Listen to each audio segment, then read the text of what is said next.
I want to talk today about Red Dead Redemption 2, microtransactions, and Metal Gear Survive, and a bit of GTA Online, I guess. So you can kind of guess where this video is going. But I am concerned. I'm pretty concerned. Let's start with Metal Gear Survive. Now, I'm not a fan of Metal Gear Solid. I'm just not. I just think it's pretty overrated. But Metal Gear Survive comes out very shortly, and already the fans are slagging it off because it isn't by Hideo Kojima. He's left. So this is, they not even recognise this game as Metal Gear. I mean, it looks shit anyway, let's be honest. But they've announced that you need to be online all the time, even for single player mode. And why is that? Why is that? Well, they're saying it's to do with the way they can update the game. They say it will enable us to provide ongoing content post-launch. I think what that means in modern day shareholder talk, we are going to have microtransactions, and we already know they are because we've just seen it in the beta. You can buy in-game currency, which allows you to buy boosts and other stuff that we don't know about, but it's probably going to be gear. So we're away. 2018's here. We're already starting with the bullshit, with the gambling, loot crates and microtransaction wank. Now, loot crates was the bane of 2017, pretty much, and 2016 to be fair. So a lot of developers are kind of wanting to shy away from the old gambling loot crate stuff. So they're now going back to, oh no, it's not loot crates, it's microtransactions. You know what you're getting. You buy your currency, you pay for stuff with the currency, you know what you're getting. But at the end of the day, it boils down to one simple thing. You are paying for a game, I don't know, $50 or whatever it is, and then when you get the game, you are paying for the rest of it through microtransactions. It's all bullshit. But Take-Two Interactive, who are the parent company of Rockstar Games, who make Red Dead Redemption and of course Grand Theft Auto, they don't seem to give a shit. They just literally don't seem to give a shit because nobody seems to give a shit about them, so they're just thinking, well, we don't care, we're just laughing at Electronic Arts, but no one cares about what we're doing. And if you look at Grand Theft Auto Online, it is the biggest pay-to-win you'll ever see in your life. Literally pay-to-win. I mean, pay-to-win means you pay for advantages. It doesn't literally mean pay-to-win. I mean, I actually said before in my Tarkov video that there hasn't been a game that I've ever seen in my life where you can pay real money to actually win the game. Pay-to-win isn't to be taken literal. What it means is you can pay real money to get an advantage over people that don't pay real money. Now, that is what pay to win is. But Take-Two, Rockstar Games, have actually now made it literal with this orbital cannon that you can pay for with real cash in Grand Theft Auto Online, GTA Online, and you can kill any player on the map anywhere, and it pretty much destroy his vehicle as well. And you can't miss because it is an auto target. You just say, I want to take out that guy there. There's me money, real cash. You'll take him out. And no one says anything.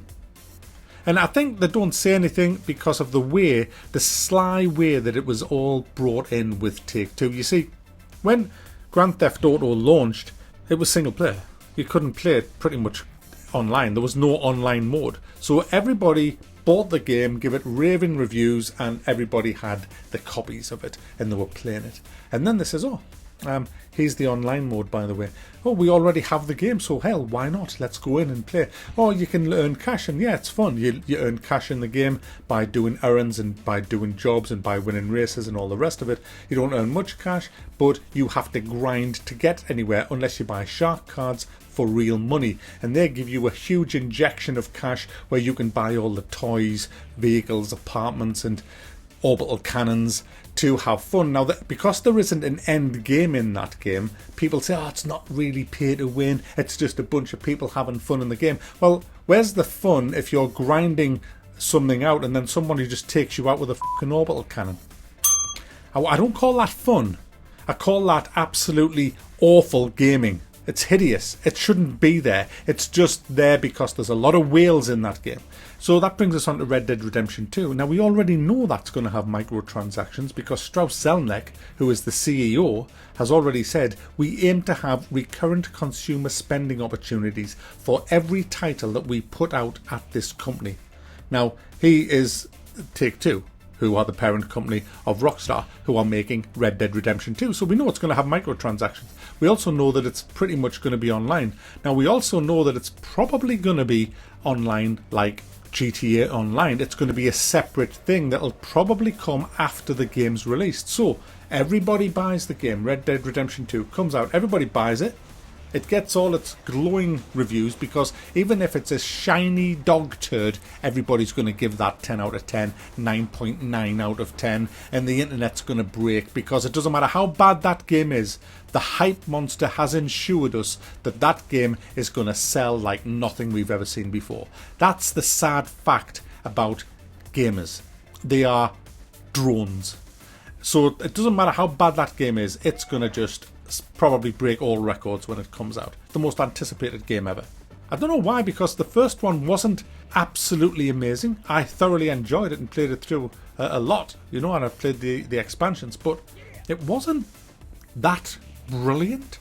It had flaws, but anyway, let's not go into that. I'm still looking forward to Red Dead Redemption 2, don't get me wrong, but it's not as good as everybody thinks it is, It's just a standard story survival western. It's just what makes Red Dead Redemption so good is no one's done that before.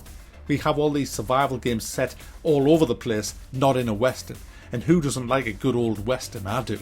I've always wanted a western, and when Red Dead came out, I was like, here I am, and there's the saloon, I'm going to walk in there and it's all great. There's the prostitutes up there, there's the wanted posters. No one's done it.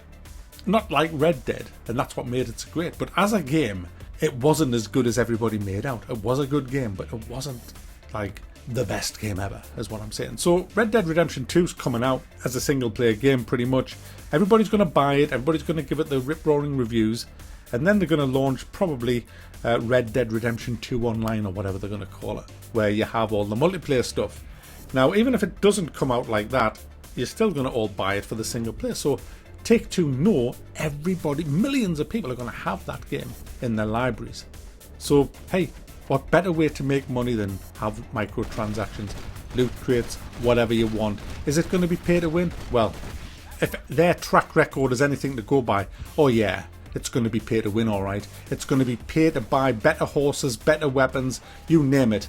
I mean, it might not be as bad as that, but what I'm saying is it's just that all these games now are being made around microtransactions. It's not like when microtransactions first came out, they made the game around gameplay and then added microtransactions. Now, the first thing they're putting down is microtransactions. How can we build this game so that microtransactions are going to be a big feature for everybody? And that's the trouble with the gaming industry right now. It is greedy and it is corrupt. Are we all going to boycott it? Not on your life. I don't know anybody that's going to boycott this game, which is a big shame, because that's part of the big problem. Because it's such a huge title, gamers are not going to say, well, I'm going to boycott it if that's the case. They're just not. You just know they're not. So what do? Get your wallets out? The only way forward, there is only one way forward. We have got to stop spending money on microtransactions. Buy the games, by all means. Buy the games. But do not spend so much as a penny on the microtransactions. Make these people suffer. And the best way to make greedy people suffer is by cutting off what makes them breathe, and that's money. Let's hope 2018 gets better than this, guys, but I have to say the early signs are not good. It seems that people have forgot already about Electronic Arts and Star Wars Battlefront 2, and people are just not caring. These big greedy companies just don't seem to give a shit.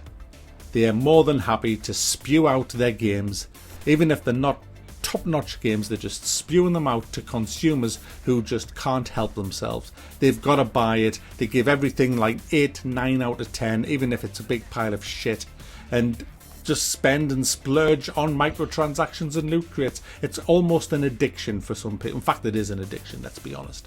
It's all sad.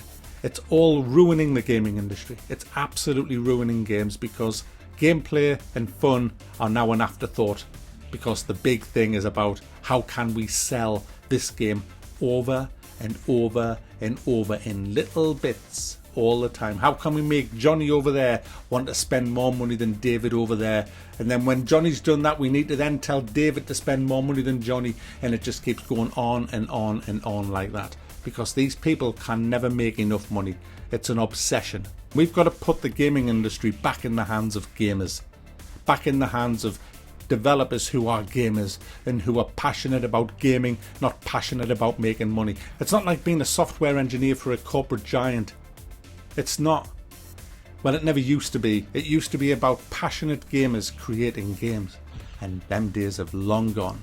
Mike Singleton must be turning in his grave, and many other pioneering software developers for the gaming industry. They must be so sick and disgusted at what's going on now. Because I know I am, and I've been a gamer for 30 years, and it just disgusts the hell out of me.